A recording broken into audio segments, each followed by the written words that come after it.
So welcome to Startups Uncensored number 26. Means we've actually had 26 of these darn freaking events now, and it's been 3 years in running. For those of you that I haven't met already, I'm Jason Nazar. I am the co-founder and CEO of DocStock. And DocStock is now one of the old kids on the block in consumer internet here in Southern California. We started 5 years ago. We're one of the top 500 most trafficked websites in the world. We get 20 million people a month coming to DocStock. And what we do is we help small businesses. We do that by getting them the largest set and best quality of documents, articles, and videos to help you start your businesses. So later today, I'll be giving away DocStock for all of you as a way to say thank you for coming out here today. So without further ado, will you please all welcome me in having Josh Berman and Diego Berdican come up and join us to talk about how to pitch investors. We typically do the event in the same style where I spend the first third just getting to know about you guys and your background. The second third where we talk about, specifically what you did at your company related to our topic.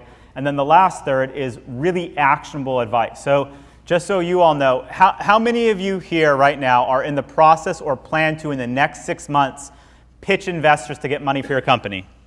All right. So you have at least a third of the room that's currently actively pitching. For those of you that don't know, Diego and Josh not only have raised probably the largest round of capital in Southern California, maybe in the last 10 years, but they're both active angel investors.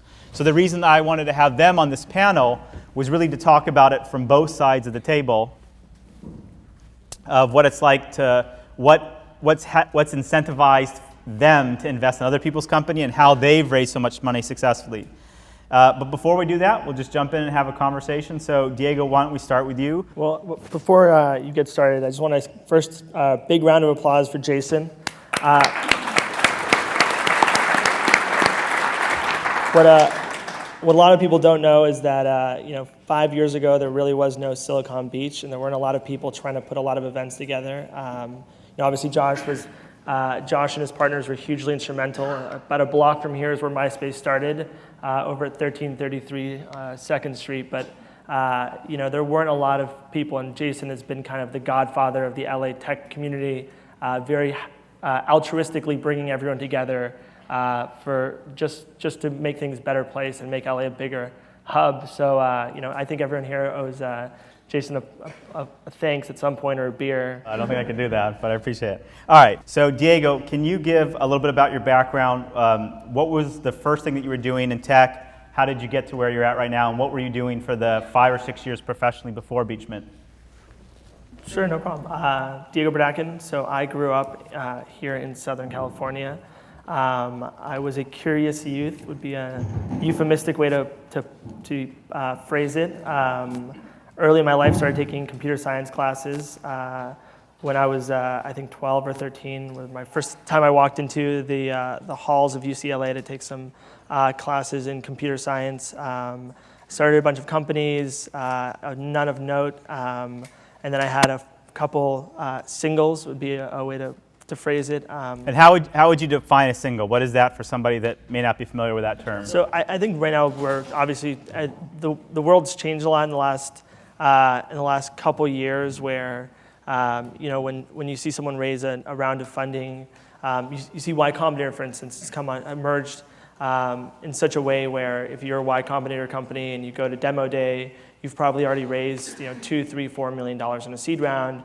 Whereas, a handful of years ago, it would probably look more like a couple $100,000 to $500,000 was probably what a seed round looked like. And so what kind of companies were you starting, and how did you have money already to do that, or was it the companies that were really lean to start? I mean, what were those first couple companies you started? Yeah, so they were all very lean companies would be the answer. And the reality is you don't need a lot of money to start a company. When Jason started DocStock, it wasn't a $1 million check that he took to a bunch of engineers, hired a 13-person team, and said, let's go. Generally, most success stories you see start in a really organic way where it's someone putting in a lot of sweat equity instead of going and putting, getting financing and hiring a team. And I think that financial institutions have emerged that have enabled people to not have to put in the sweat equity and obviously shorten the cycles of iteration from seed to Series A to Series B, and probably also, change the amount of work product you can have at each one of those inflection points where, before you'd spend a lot of time working on a business plan and then that would get you enough money to build a site. Now the amount of capital needed because of things like Amazon Web Services, because of agile development and so many other awesome kind of innovations, open source software and platforms, you just don't need as much money anymore. So you're starting to see seed rounds are companies that are already prototyped. Series A's are companies that have already gotten traction. Series B's are like well-developed companies that are looking for real growth. And I think that the world then and now are kind of two completely different things. So you were an entrepreneur right out of college, started some companies. By singles, you mean you made some money, but not enough to just kind of retire the rest of your life? Yeah, so right when I left college, I then took kind of what I had done and the people I was working with, and I started an incubator, starting new internet companies. And the idea was we'd come up with theses for companies. And there's two kinds of incubators. One would be like a Y Combinator where you're funding other people's ideas, and one is more like science. And I don't know if Peter and Mike in the room, but I'm sure a lot of you guys are familiar with or affiliated with science. It's a big incubator here in Los Angeles. And it basically starts new companies from scratch. Idea Labs would be kind of the most iconic one of these. Started in Pasadena, gave birth to what ended up becoming Yahoo Search Marketing and AdWords, a company called Overture, or GoTo, Cars Direct, eToys, a lot of other. But you guys were coming up with ideas for your own companies and trying to launch them out of this incubator. Exactly. What were the companies doing? One was an online, basically securing financial transactions, people in different states. So you had a car in Nevada and someone wanted to buy it in Florida. You need an intermediary, it's called an escrow company. You need a certain set of licenses. Like when you started to have to deal with cross-country escrow, domain names was something else. Like if you owned a domain name in California and someone wanted to buy it in Florida, you needed to have a license to operate in each one of those states. It's kind of like when PayPal started, they had to start building out kind of a minimum infrastructure of licenses in order to be able to transact securely. Were you starting companies with the intent of trying to sell them, or were you happy to make the cash flow from them or both? Just kind of see where it went. Yeah, I mean, it was one of those things where I think when you start a company, it's either the enterprise value or it's the kind of, you're looking at it as a stream of revenue. It's one of the reasons people think traditional e-commerce companies don't get as big a multiple as a lot of other companies. So Instagram, for instance, is a company that never made a cent. It sold for $1 billion 2 years after it started. Obviously, there was a lot of enterprise value there. But if you were a banker and you did this kind of cash flow, there's no way you'd come up with $1 billion.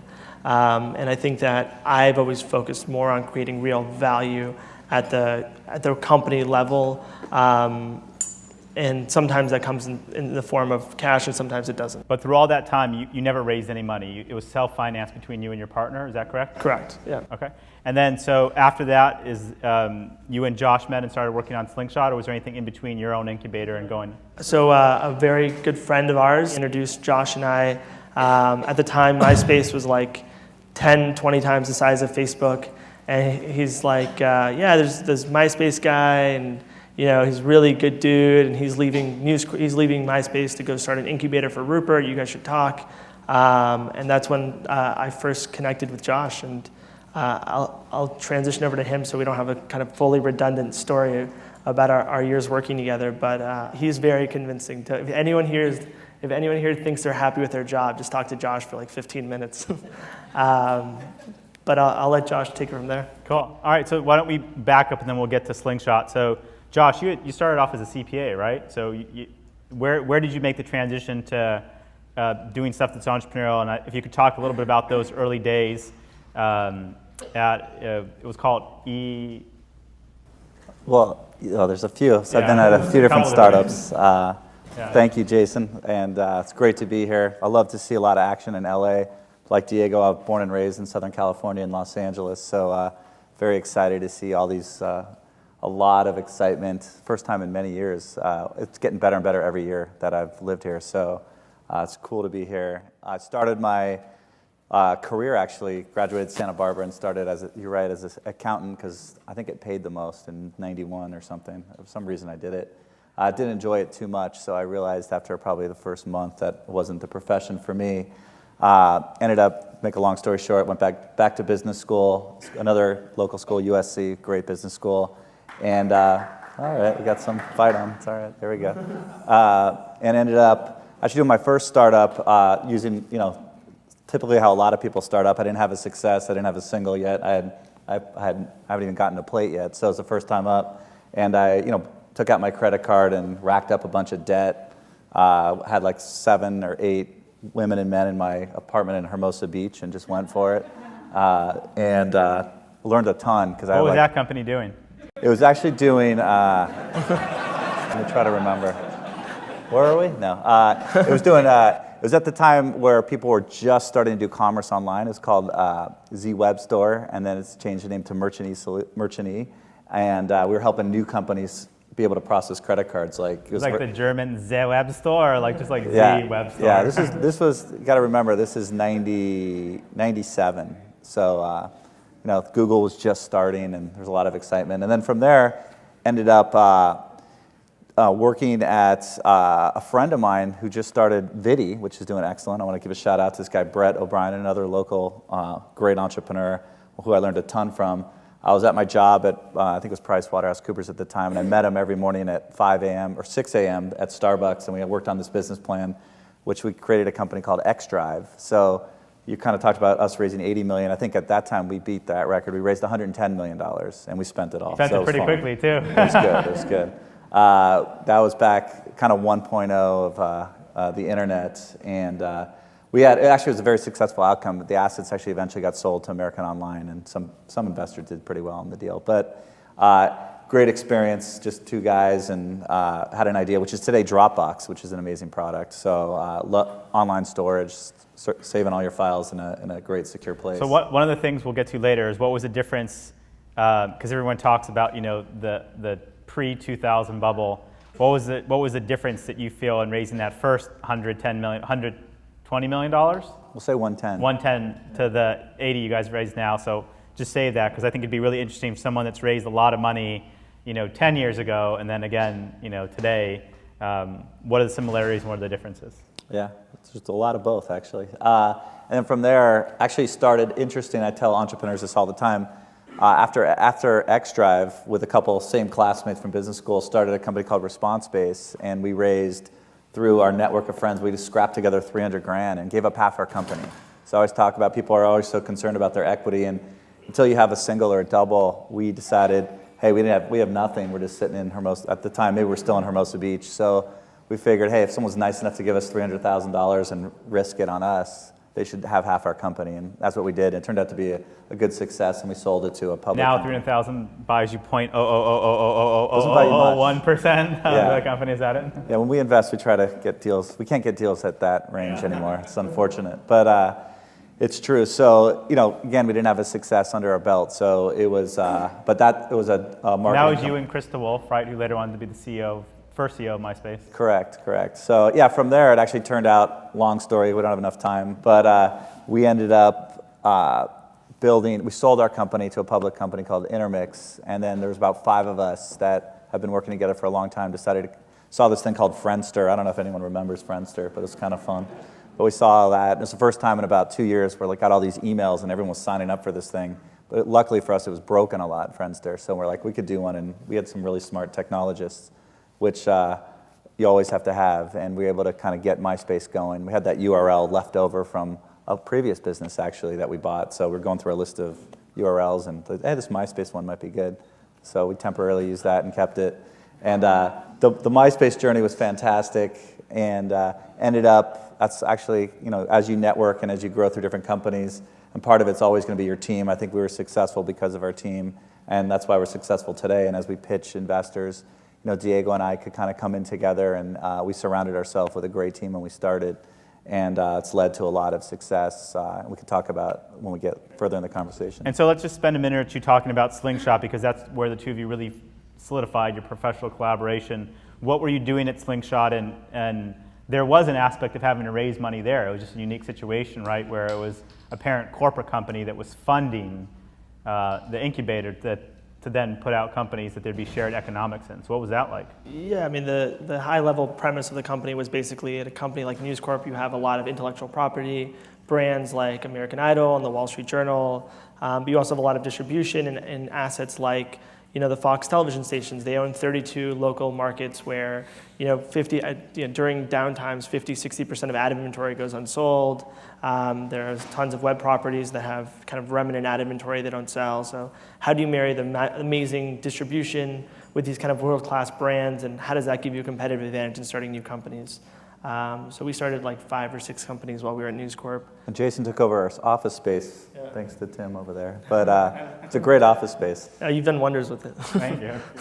But Slingshot was fun in a lot of ways. It was a unique situation. What were the biggest lessons you learned? Because it probably didn't turn out exactly the way you wanted it to, right? So if you had to do it all over again, would you have done anything differently, or what did you just learn in the process that was valuable that you took with you that's obviously leading to a lot of success with Beachman today?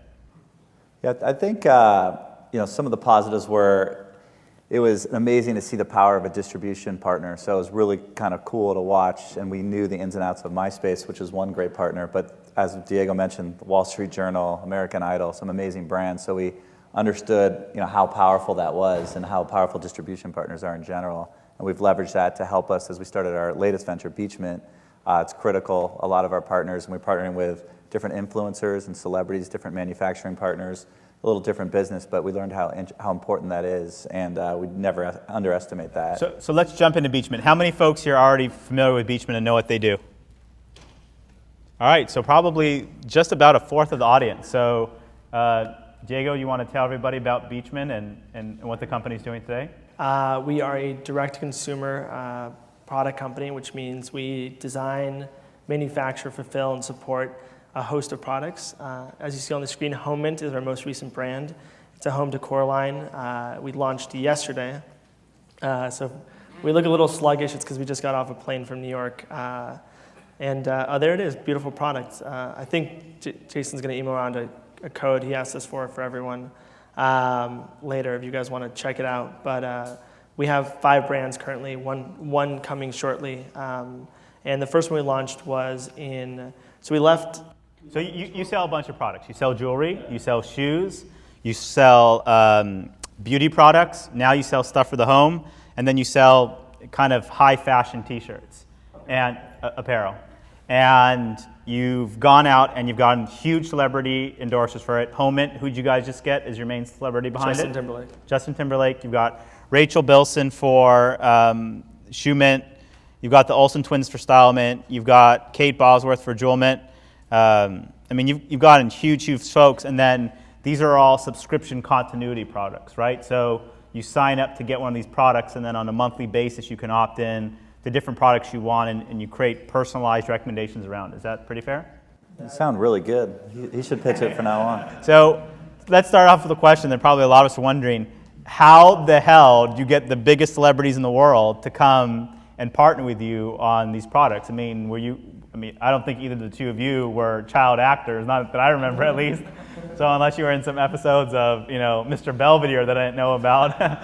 But how did you get Justin Timberlake and to want to work with you, or how did you get Kate Bosworth to want to work with you before you had raised $80 million? Yeah, I think a lot of it's on trends and timing in the marketplace, and shopping is becoming more and more exciting and growing very quickly. So the whole thesis of the business was, and we all believe this, more and more commerce is going to happen online. So I think a lot of the talent we're excited about, where the business is growing. And we're at a time where Twitter was getting very popular on Facebook, and a lot of the talent in Los Angeles wants to figure out what is their digital presence. How do they figure this out? Should they get a Twitter account? What does that mean? Can we help them set it up? So usually when they had asked me that, I'd say, yeah, you have to talk to Diego because he can help you set it up. And they were really intrigued about what opportunities they had as partners with us. So we could, like for Kate Bosworth or the Olsens, who have never had they have a brand, they have The Row, they have Elizabeth and James, they have Olsen Boy, Jessica Simpson's certainly an amazing brand. Kate Bosworth's an amazing actress. What was the pitch so first off, how did you, because Kate Bosworth was the first brand, right, where you guys did Jewel Mint, okay? How did you get a hold of her, and what was the pitch to her to make her want to do this before you even had any business or a product or anything? Yeah, we didn't even know we were going to do jewelry, frankly. We thought, we liked the business model and we liked what was going on. And when we raised our initial pitch, we actually were friendly with Kate. Luckily, you asked what's good on Slingshot and MySpace. We got an opportunity to meet a lot of the talent. So actually at Slingshot, you met some of these celebrities. We met some of the celebrities at Fox. And we asked Kate, who's a good friend, we told her about the business. We told her what we're thinking about doing. And she said, I'm in, but I have a huge passion for jewelry. I want to do jewelry. If you guys did a Jewelry of the Month opportunity, I would love to do that. So we kind of quickly pivoted towards launching our first brand with jewelry. What was going to be the first one that you were going to do? It was going to be in the apparel business, actually, which we did second. So we were looking at apparel, which we ended up doing with the Olsons, who are also phenomenal. So And do you do a deal for cash and equity? Is she a co-founder? Are these each their own individual companies with their own corporations, or how is it set up that way? Yeah, we're all one big happy family. So we have Beachman as the parents, and we're launching different brands, leveraging our platform across that. And the amazing thing that you've really done is, I mean, these celebrities, it's not like they just put their name on and they forget about it. I mean, they're helping to pick the jewelry, they're active in it, they're doing promos and commercials. I mean, I think it really seems like they're the co-founders of their companies. Yeah, I mean, so Kate Bosworth is very involved. She's amazing, but she down to every single detail. She's in our office, probably on average 6 hours a week, and she comes in every week with new tears, from different magazines, sketches, things she's been working on, ideas. And I guess it's, if you're really passionate about cars and someone came to you tomorrow and said, hey, you can go design a supercar, would you be like, I'm interested? I'd probably be like, hell yes. I think that's what we look for, someone who's really authentically passionate about the thing we want to do. And when you marry kind of, the authenticity with that business that's relevant, I think you'll find you get really great results. Why make your own product? Why make your own product? Is it because that's what you have to do to then get a celebrity on? I mean, why not? If what you're really good at, you believe in, is commerce and subscription commerce and these monthly stuff, why not just take other things that people are creating? Why actually go to the effort of building out all your own apparel and products? It seems like a lot to have to lift from the beginning. Yeah, we think a couple things. One is we want to, as shopping and people are discovering things online, rather than go to Google or Amazon and type in earrings or shoes, we thought it was important to curate and personalize that experience for them. And we also thought, unlike a Gilt Group, by us creating our own product, we could sell at wholesale pricing, so we can make stuff at cost, sell it at wholesale. So really our big thesis was, let's give consumers amazing product for great value. So everything on our site's at wholesale pricing. All our jewelry, you'll see at Macy's, a lot of similar jewelry, because ours is very unique just to our site. You'll see similar products, if it's shoes or jewelry, for at least 2 to 5 times as much in the retail stores. So we can offer great value if we did it ourselves. And then the second reason is, as the investors like, it's better margins for us as a business. So Beachman, if we went out and did it ourselves, we could make a really nice profit margin on it. All right, so let's get into the pitching part now. What I want to do for the next 10, 15 minutes is talk about how you raised money for Beachman, how that went, what some of the things that you did to really make it, be as successful as you were. Then we'll kind of switch the focus to what do you look for when you're investing in other companies, and then we'll talk about some general principles. So when you went to raise money for the first round of Beachman, Diego, it sounds like you had never raised money before, right? From venture capitalists, right? I had a fund that I had raised money for, so it was a different structure. Okay, but you raised a fund before. Yeah. And then Josh, you had raised money, a lot of money for XDrive, but then hadn't really actively raised money for at least 6 or 7 years before that, right? No, we raised money for MySpace with Redpoint. Oh, yeah, of course, yeah. Okay, so Redpoint, and that was in 2003. 2004 we did that deal. We started MySpace 2003. Got it, okay. So one of the things that we talked about in our last Uncensored is there was this whole slide and section I had on raising money, and I said it comes down to 4 things: people, product, progress, and passion. And you have to have all combination of those, and in some cases, the people are just such ballers. If you sold companies before for millions or billions of dollars, you can just kind of go in and say, hey, I want to do something, and people are going to give you money. Did you guys feel like you were able to just raise money in that first round based on who you were? Or was it also based upon showing some progress and the product that you had built? And talk about what that very first round of money you raised for Beachman was, how much it was, and how it came together. Yeah, I think, of those 4 things, it's interesting. I think the most important are the people and the passion. And that's what I look for, and we'll get into that later, is if somebody's, we were 100% committed, we had this plan, we left our jobs, we're all in, this is what we want to do, and we talked about why we're super excited about the world of social commerce, I think was an exciting opportunity for investors. We're like, here's two guys that seem kind of smart, so that was good. And they're really focused, this is what they want to do, and they're going to do this plan. So it's like, we're doing it no matter what. So the passion was there. We had each other, which was great, all in. And we were fortunate because, to your point, once you do come off a few ventures, it's a lot easier to raise capital. What was the first round you raised? Was it an angel round or was it a VC round? It was a VC round. We're very close. You went straight to venture capital. We actually went to a few guys that were kind of in that space. So we actually ended up choosing this group called New Enterprise Associates, phenomenal venture capital firm up in Silicon Valley. I wish there was more in LA, but we all end up going up north a lot. And we decided to go with them because of their background in commerce. How much did you raise from them? Groupon deal. They did the Gilt deal. And they did Playdom, and they did Diapers.com as well. So they knew our space. So it was great they kind of understood our vision. We ended up raising $5 million. And at that point, you didn't even have a product, right? I mean, it wasn't like you went to them with Beachman. It was a thesis. How many slides do we have, Diego? We had a really terrible 8-page PowerPoint. So let's talk through that. I mean, most people in this room can't raise $5 million on an 8-slide PowerPoint. I mean, is that really just because of your background and what you had done already? I think there was just such a unique moment in time there was such a huge, massive opportunity in commerce. At the time, this was 2010, something like 4% of commerce happened online, and you started seeing kind of massive growth of Groupon, of Gilt, of all these other brands, and it was just obvious that there was a lot of disruption happening. And you look at a company like Amazon is a $100 billion company, is a subset of 5% of the market. And the Gap, the market leader, is a $9 billion company, is a subset of 95% of the market.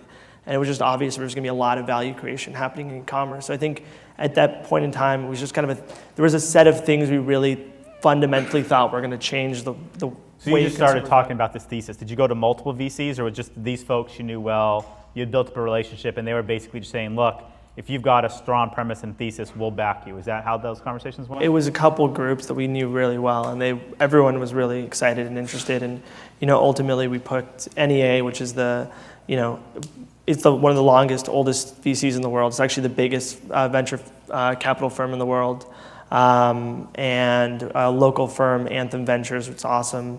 I don't know if anyone from Anthem is here, but we thought it was really important for us to at least have someone who was local, who was really involved. So we had Bill Woodward, who's the founder of Macromedia. And how did you know that was the right amount before you even have a product? How do you know that you need 5 million versus 4 or 6 or 2 or 8?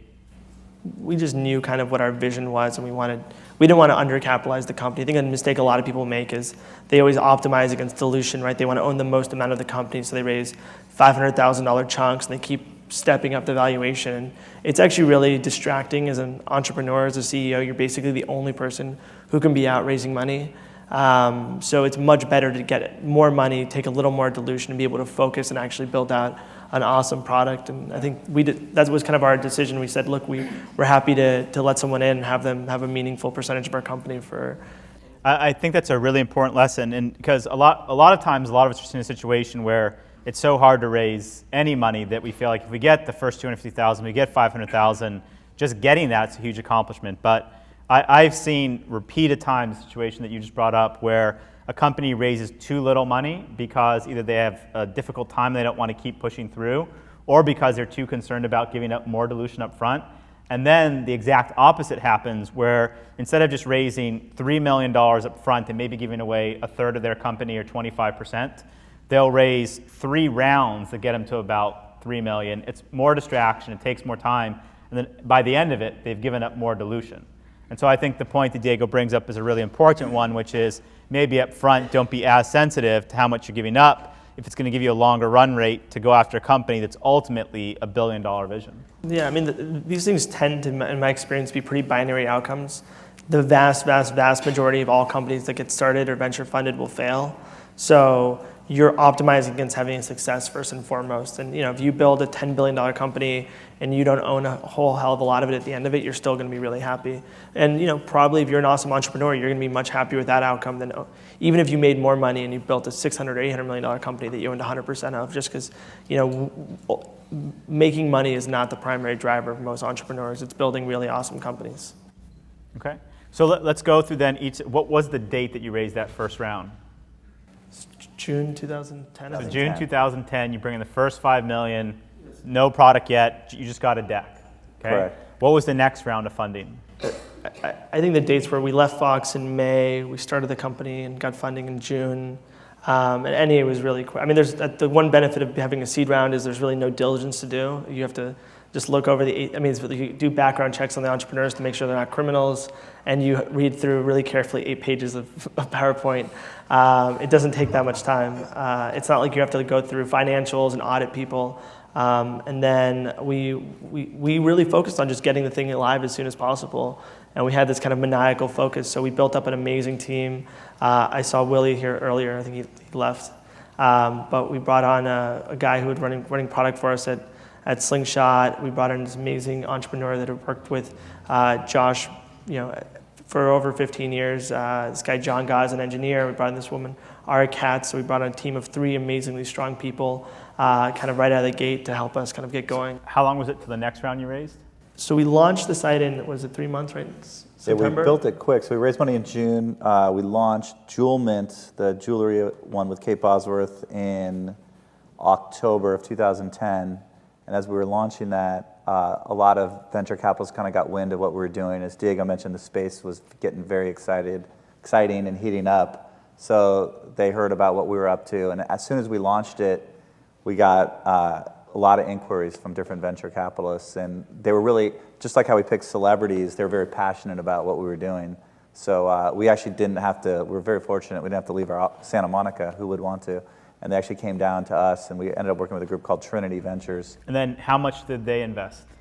They invested $10 million. Okay. And so they invested $10 million, and you had just launched the product? We probably had we were doing like week over week data at that point, so it's probably 3 or 4 weeks. So talk, like, what was there, I mean, if you had gotten venture capital money, you had just launched a product, what was it about, it sounds like that was a lot more inbound interest, but why wouldn't they want to wait, maybe 3 months or 6 months to see the results? So did they just want to get in that deal before anyone else could? I think the big thing is, they just saw kind of the execution. They knew that we had closed our initial funding in June. But you weren't planning to raise money then, so why? Yeah, they approached it. We were going to do what you said, which was, focus on the product. As Diego mentioned, going to raise money takes quite a bit of time. So we were in Did you guys have any kind of debate of whether you should have raised that money then or just kept going? We did. We weren't really looking, and then they said, hey, we want in the space. There's actually a couple other companies local, one called Shoe Dazzle, who worked with Kim Kardashian. A little different approach, more of an endorsement deal, where we kind of worked with Kate, and she's our designer. She makes all our jewelry, so it was awesome. And they knew about the space, they knew about that deal, couldn't get in on that deal, and got really excited about our deal. So it was a lot of, to your point, it's really one company's inbound interest in this one woman who's an amazing woman named Patricia that saw the vision of what we were doing. And Diego and I just met her, got along great with her and her team, and just like, hey, if we could, we're not looking to raise money, but I don't know why we're going to do this right now. We just want to build the company. But she's like, we just want in. We want in Josh. We want in Diego. And she just made it where it was a good opportunity for us. What's this like? I mean, you guys have been around long enough and have had to struggle enough to realize that the vast majority of time you go to pitch and people don't respond to you, they don't get back to you, you're fighting. What's it like to literally have venture capitalists come to you and be trying to force their money on you and take it? I mean, is that a bit of a surreal experience? Is that like just being the guy in the bar, you show up and all of a sudden like the Swedish volleyball models just show up to you and they're like, can we have drinks with you, Diego? I don't think that's happened, but it sounds pretty good. You just got a chapter out of Jason's life. That was his days in Pepperdine. Things have changed since then. I'm just kidding. You look nice and tan and fit, though, I gotta say. I have to be fit to show up at your office. It's like the most beautiful women in tech, like all working at Beachman. All right, so let's get back. No, really, what's it like to have venture capitalists, kind of fawning over your deal and just wanting to get in? I mean, is it hard to say no to that money?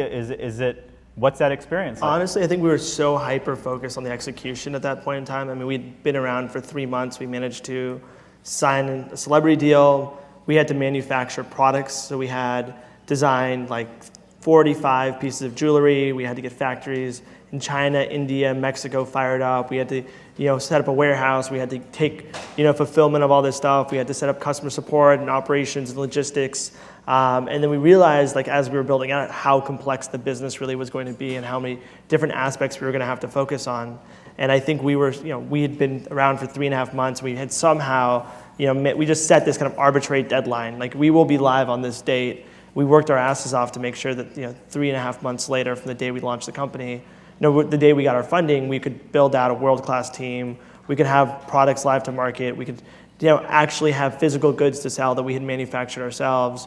We could have, world-class support, fulfillment, logistics to make sure that if someone ordered around the country, they'd get it, within 72 or hours. And I think when the inbound inquiry started coming, our first reaction was like, it's a little early. We still have so much left to do. But I think they saw kind of our focus and they said, look, there's just an energy here at this office. And that's the first thing Patricia said. I think when she came down, she's like, Patricia and this guy, Gus Ty, and he was an early investor in Blue Nile. And he said, I saw the same kind of energy at Blue Nile. It was obvious that there was just kind of this certain excitement happening in the space, but also in this particular set of people. And they're like, we just really want to be involved in your company. So June 2010, raised $5 million. October 2010, raised another $10 million. When the next round come? Actually, we launched, Diego said something I think is pretty important too, is there's so much focus on it. We forced ourselves. We said October 1, Jewelment's going live no matter what. And the whole company kind of rallied upon it. And you have milestones, and it was so critical to hit that the investor group was like, I cannot believe you guys launched this and signed these deals and did all this stuff in 3 months. All of our investors, when we told them we're going to be live in 3 months, were like, okay, well, it's probably more like 9 months, but whatever you guys say. But you have to go sign a celebrity, you got to go get product manufactured. It literally takes 8 weeks for like the stuff to get on a boat and travel. So like we basically had a month to get like our first, set of products designed and, and made at factories. And everyone was like, there's no way this is happening. I think when we did it, I think that's the kind of thing where you build relationships with investors over time. They start to kind of follow you. And when you start to, when there's an open kind of warm dialogue, they start to see your progress. It becomes a lot easier for them to get confidence. It's not often that you see a situation like ours where someone comes in and offers you $10 million. Usually there's some conversation that's been happening and that investors been making an effort to get to know someone over time just so that they can have a competitive advantage and have more information than everyone else looking at the deal. Got it. All right, so the next round of capital, when did you raise that next round and how much was it? What was it? 27.5, and it was in June, right? Well, they're all eventually going to hear, so there's no point in whispering. Was it that much? Oh, we can't remember. It was 20. I think it was. I'm almost positive it was 27.5 million, and it was from Scale Ventures. We're not positive about the date, but I think it was June or July of 2011. Yeah, we launched our second site. So now it's 9 months later. You at October 2010 raised 10 million. June 2010 raised 5. Now you're in which month of 2011? We're probably in May or June of 2011. June of 2011, and you raised another 27 million. Yeah, we just This actually may all be on Crunchbase. It is all on Crunchbase. It's the numbers are wrong on Crunchbase, but the dates are right. Okay, let's go for the dates. we actually ended up working or having a lot of great discussions with Mary Kate and Ashley Olsen, who again were super passionate about the apparel business, and as we were thinking of partners to help design we initially started with T-shirts. We thought they were the best, and we were able to close that deal, and then soon after we did our third round of funding. And what was going on in the business that 9 months afterwards justified $27 million of investment? I think that's great. I mean, our users and our fans for Jewelment just took off way more than we thought. The early on growth was outstanding. People were loving our product, and just the week-over-week metrics of the business looked fantastic, where we were able to confidently talk to investors. Again, it was only one company, so they got to see all our numbers, all our users, all our traction, and kind of proved out the business model. Like, hey, this is an interesting way where you could curate, you could personalize the shopping experience, and the users were loving it and enjoying it. And then another 6 months after that, is that accurate? It was $35 million you took in? Most recently? Yeah. Yeah, so I think to answer your question, I think what the investors really look for in that next round, and I think the kind of key thing they cared about were the unit economics. So, what does it cost you to get customers? What does it cost you to, how much revenue do those customers produce? So looking at your early cohorts of users and seeing how well they perform, and then looking at your gross margins, like how well you're running the business and how profitable can this business really be over time. And if you can pay $1 for a customer and over time they pay you back $3 in profit, then you have a pretty good business, because then it's just, hey, I need more money to go buy more customers, and there's a really obvious reason. And so that was the way to justify keep raising more money, is that at that point you started having a model of acquiring customers so you could just get money to keep getting more new customers on a positive lifetime value? Exactly. So I think that was the kind of key thing with our kind of third round of financing was. But for example, with this last round, I mean, after having $40 million in the bank, was like, well, $40 million's not enough, now we need another $35 million? Yeah, we had investors. Like, really, how do you even figure out those numbers? How do you decide that you need 20 million versus 35 or 50? I mean, Yeah, one of our advisors and board members says, why don't you guys raise 200 million right now? So there's those questions are asked, like, let's go for it. Why don't you guys launch 20 mints next year? Why don't you start all your live shows? You guys should be the next generation QVC. What are you waiting for? And there's that side of our advisory group that's telling us to go bigger, faster.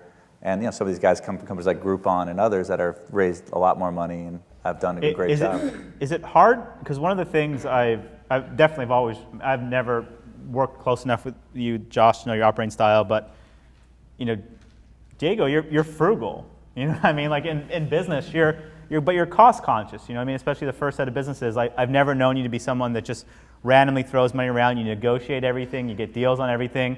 Is it hard to stay disciplined in spending when you have that much money in the bank? I think it's a company culture thing. I think it's impossible to scale a business when in a really lean way. I guess you have to realize that there's a lot of false economies. Like, hey, I could save $8 if I made my employees park 3 blocks from here, but I'm costing everyone 15 minutes of time, which is actually hugely detrimental to my company. So I think a lot of people can be frugal, right? And I think that's not what you want to be. I think you want to know when to make trade-offs. And as you scale, things become harder, right? But you're definitely, your office is packed. There's nothing really lavish or fancy about it. It's not like the late 90s. No, it was very different. I think today's times to the point where the investors are very conscious about profits. And it's not being frugal, but for every point of margin, we could show the business and the bottom line so much value, exponential value to our business. So we're like, if we produce content, we're not known as cheap, but we do it in a very efficient, smart way. And I think it's amazing. We could produce great stuff, especially with today's technologies, with a flip phone. But just to be clear, you've set the bar. If the company were to get sold, you'd have to sell it for at least $1 billion or $2 billion. But really, you're on a path now that this has really got to be a public company for have it to make sense for the investors. You must have a multi-$100 million valuation. So, you two are really committing, like you're going for a grand slam home run or nothing else in between. It's not like you can sell this company for $500 million and even have it be considered a success. Yeah, when we started the company, that's kind of what we had set out on the trajectory to do. A lot of people are like, oh, when you started, were you thinking about selling your company for like $50 million? And the reality is we sat and we had a really serious conversation with our investors, and our investors managed our initial investors anyway managed $13 billion in capital. So they're not looking for a $40 or $50 million return. They're the kind of group that gets really excited, and they're like, dude, this is very early for us. We don't write checks this small. We're not generally in deals this early. That's actually changed. The company philosophy has changed a little bit of that venture firm. And is that daunting? Is it daunting to feel like, okay, I'm really trying to create a multi-billion dollar company? No, I think that we were in a place in our career where we really wanted to go for it, and we said we really want to swing the bat, and we want to create a company that changes the world and really impacts everyone, and certainly thought this was a great time and place. E-commerce was evolving and changing so quickly. We thought this was the perfect opportunity. All right, so let's get into some of the actual pitching now. When you're in a partners meeting, when you're talking to folks, again, I think this is a little different. I think maybe on the angel side when you guys do investing. So let's just set that up for a second. The two of you, I think you've done dozens of angel deals, right? Josh, you're pretty low profile about it, but you do angel investing as well too. Correct. So I think between the two of you, you've invested in at least 20 companies, right, in angel rounds. Is that fair to say? All right, so we'll come back to that in a second. What were the big mistakes, even in the last year and a half, that you think that you may have made in pitching investors? I mean, with everything you know, with all the success that you've had, with all the money you've raised, with the fact that you invest in other companies, still I'm sure there's some, I don't want to call them rookie, but 101 mistakes that you may have made in those meetings. What might those be that all of us can kind of learn from? Don't try taking that early flight to SFO, because it's always late. So if you have like a 9 a.m. meeting, just fly up the day before, get a hotel. I'm just kidding. That's good advice. No, that is good advice, by the way. So what were some of the mistakes? Where did you fall down? Did you ever leave a meeting with an investor saying, we could have nailed it, we could have done better? Like, what were the mistakes that you may have made in your pitching process?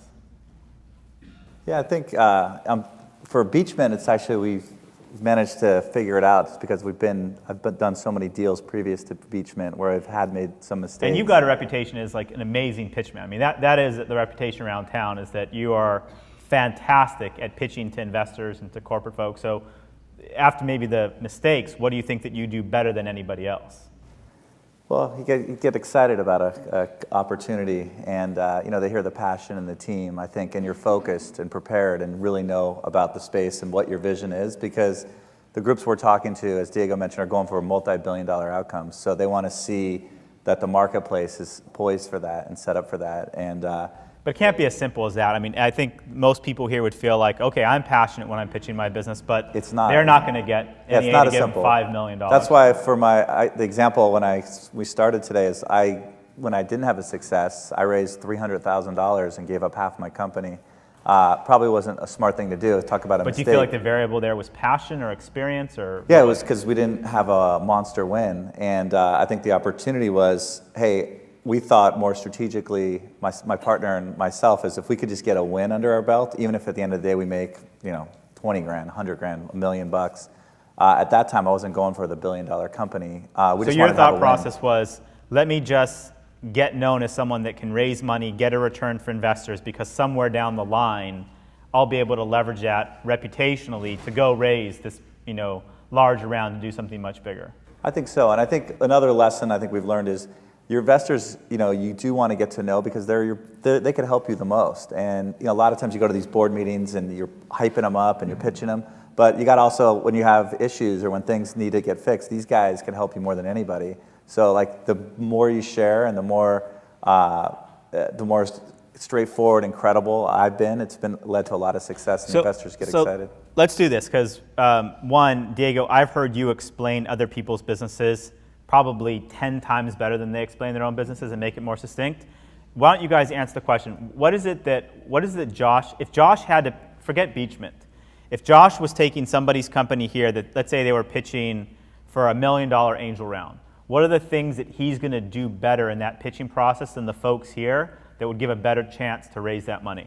I think that there's kind of two parts to raising money, right? The first step is an emotional buy-in.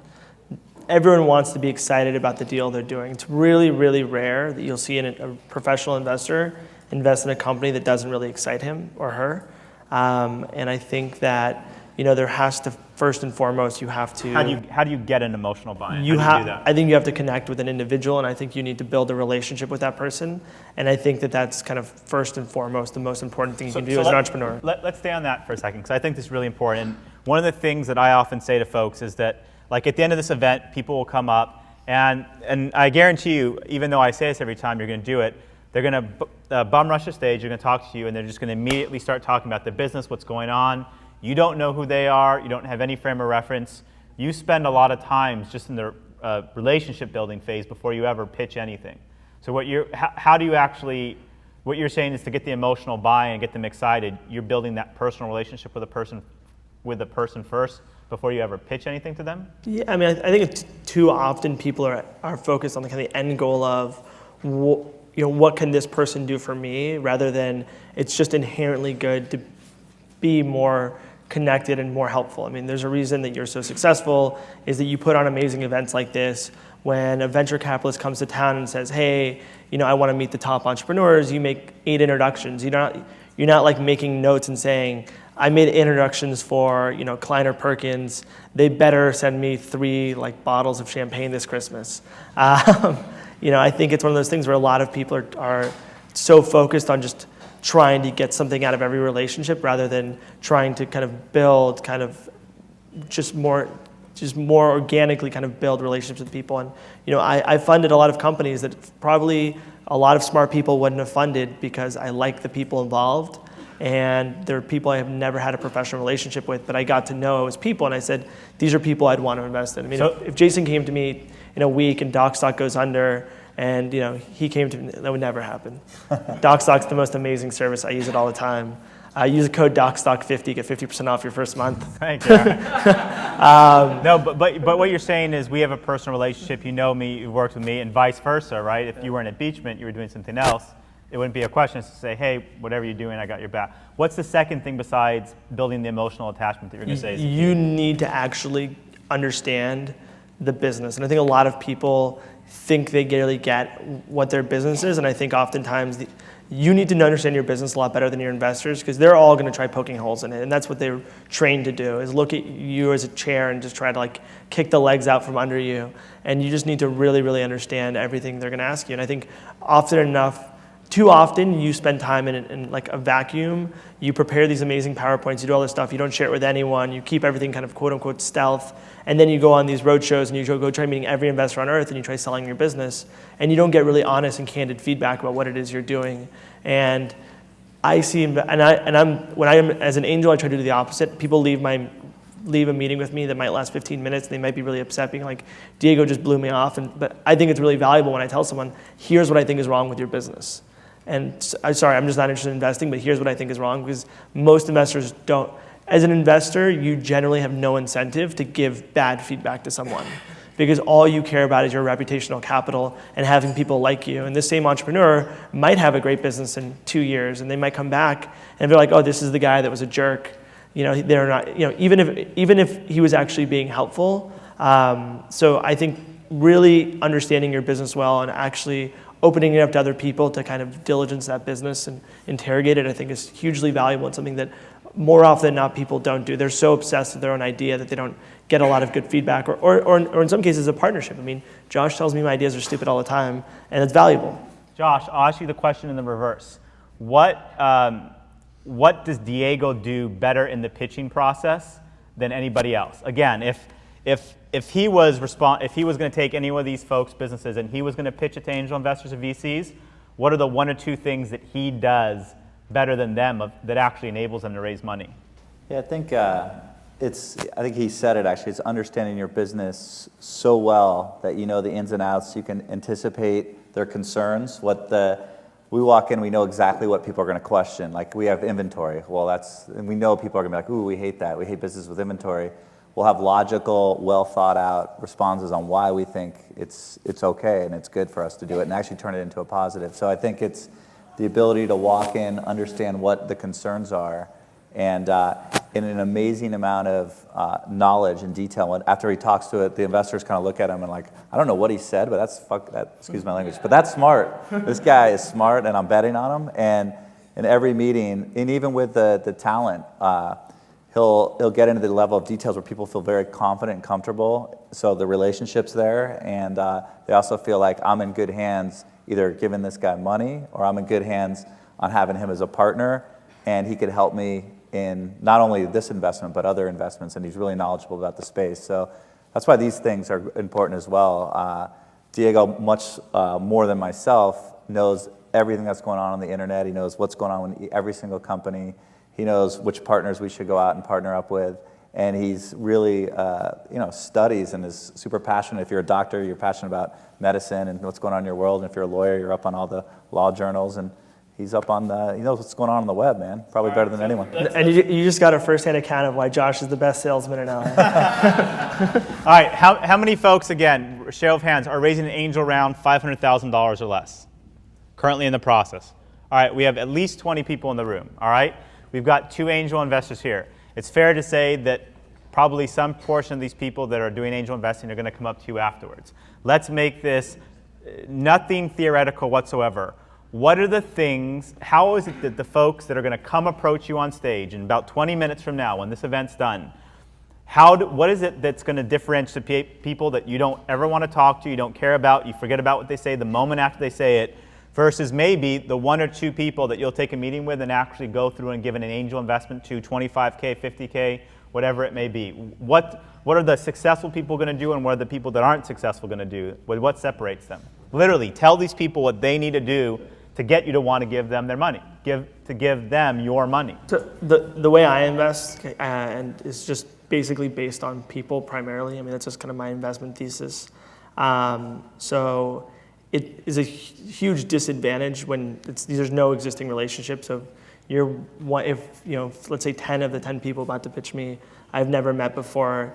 It is really tough. I mean, I have very. So should someone just offer to buy you a drink, or what should they? I mean, just. Yeah, really? At an event like this, it's probably tough to get 10 people to get enough mind share for me to get to know them well enough to take anything to the next level. But certainly, if you know people or the other investors are interested that are people I know, that's something that's hugely valuable. So if I recommended someone say, hey, go talk to that person. If Jason was an investor, if Paige Craig was an investor, Tom McInerney, Michael Brukeem, there are tons and tons of people who I respect so much that on that merit alone, I'd say like, okay, there's something interesting here. So what does a new kid on the block do? What does a person that doesn't have the relationship with your friends who are well-known angels do to actually build a relationship with you? I mean, are you at the point that you'll take any unsolicited pitch or meeting or coffee meeting?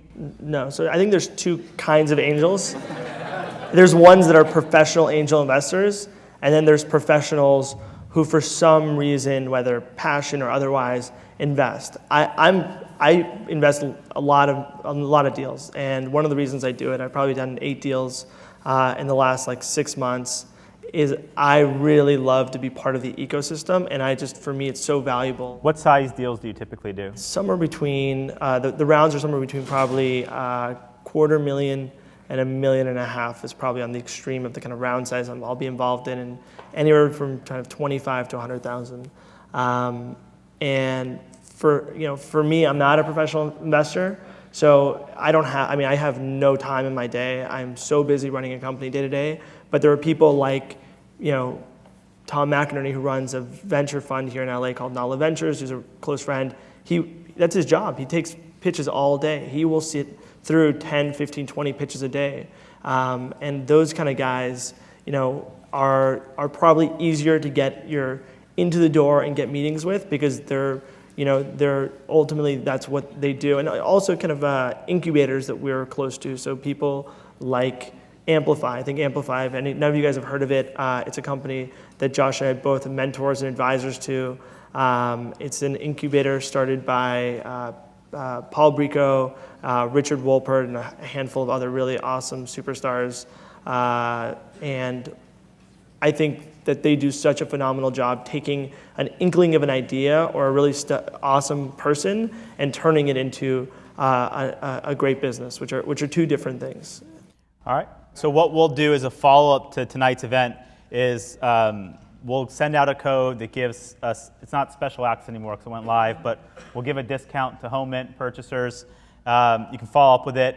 If you've got an iPhone or an iPad with you, we have recently released 30 free DocStock apps. You can go to the App Store and type in DocStock. We have one of the most downloaded apps in the business category called How to Raise Venture Capital. We've got apps on pitching investors, on writing a business plan, on building out a team. So just pull out your iPhone, go to the App Store and go to DocStock. And then we also give away our product, the premium product, free for a month. If you go to this URL, docstock.com/premium/offers, you can put in the code. It's on all the flyers next to you. We'll give you the product for free for a month to use. Josh, Diego, thank you for coming out tonight. Thank you for your candor. Thank you for helping all the folks here. Please welcome joining me. And we'll look forward to seeing you all for the next Star of Uncensored in June. Thanks so much for coming out.